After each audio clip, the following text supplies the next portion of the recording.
ইয়েমেনে শিশু ধর্ষণের মামলায় গত 2 দিন আগে একজন অপরাধীকে দর্শককে প্রকাশ্যে এনে গুলি করে মেরে ফেলা হয়।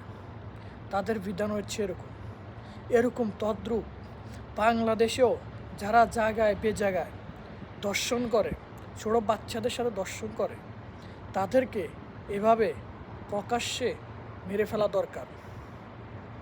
শুধু গুলি করলে হবে না, তাদেরকে জঘন্য মৃত্যু দিতে হবে, যাতে কষ্ট অনেক পায়। কারণ এসব কিছু যদি মনে করেন প্রকাশ্যে না করে, তাহলে কোনো অপরাধী নিজেকে শুধরাবে না।